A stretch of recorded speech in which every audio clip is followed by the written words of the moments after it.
So ప్రభుత్వ కొనసాగింపు అనేది చాలా చాలా అవసరం. కార్యకర్త దగ్గర నుంచి వేదిక ఉన్న పాలిట్ బ్యూరో సభ్యుల వరకు అందరం కష్టపడాలి. ఈరోజు ఆంధ్ర రాష్ట్రంలో డబుల్ ఇంజిన్ బుల్లెట్ ట్రైన్ సర్కారు పనిచేస్తుంది. ఇతర రాష్ట్రాల్లో నమో అంటే నరేంద్ర మోడీ గారు, కానీ ఆంధ్ర రాష్ట్రంలో నమో అంటే నాయుడు గారు మోడీ గారు జోడి. మనందరం చూసాం ఎన్నికల ముందల మన అధ్యక్షులు చంద్రబాబు నాయుడు గారిని జైల్లో పెడితే నాకు ఒక అన్నగా నిలబడిన వ్యక్తి మన పవన్ అన్న. నాకు ఇప్పుడు కూడా బాగా గుర్తు. ఆనాడు జడ్జిమెంట్ వచ్చి చంద్రబాబు నాయుడు గారిని ఏకంగా రాజమండ్రి జైలుకి పంపిస్తుంటే నాకు ఫోన్ చేసిన మొదటి వ్యక్తి పవన్ అన్న.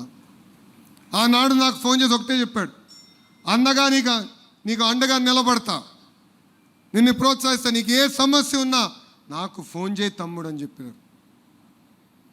అందుకే మన జరిగిన ఎన్నికల్లో 3 పార్టీలు కలిసికట్టుగా పోటీ చేసిన. 1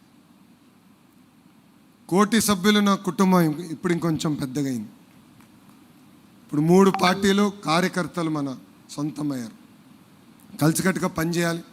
చిన్న చిన్న సమస్యలు ఏమున్నా మనం మన సమస్యలు పరిష్కరించుకోవాలని కార్యకర్తలందరికీ నేను పిలిపిస్తూ, ఈరోజు డబుల్ ఇంజిన్ బుల్లెట్ ట్రైన్ సర్కారు ఉంది కనుకనే విశాఖ ఉక్కుని కాపాడుకున్నాం, విశాఖ రైల్వే జోన్ ఏర్పాటు చేసుకున్నాం, త్వరలో కర్నూలుకి హైకోర్టు బెంచ్ తీసుకొస్తున్నాం, ఫైటర్ జెట్ తయారు చేసిన పరిశ్రమలు మనం తీసుకొస్తున్నాం, ఏకంగా అమరావతి పోలవరానికి రావాల్సిన నిధులు కూడా మనం తీసుకొస్తాం జరిగింది.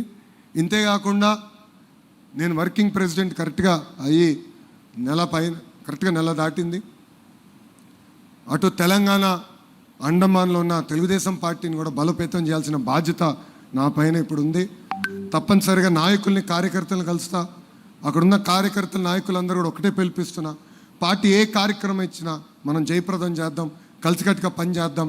గ్రామ స్థాయి నుంచి మళ్ళీ తెలుగుదేశం పార్టీ కలిసికట్టుగా పూర్వ వైభవం తీసుకొద్దామని వాళ్ళందరికీ సభాముఖంగా నేను హామీస్తూ, నాకు ఇంత అద్భుతమైన అవకాశం ఇచ్చిన మీ అందరికీ పేరు పేరున నా హృదయపూర్వక ధన్యవాదాలు తెలుపుకుంటూ మీ అందరి దగ్గర నుంచి సెలవు తీసుకుంటున్నా.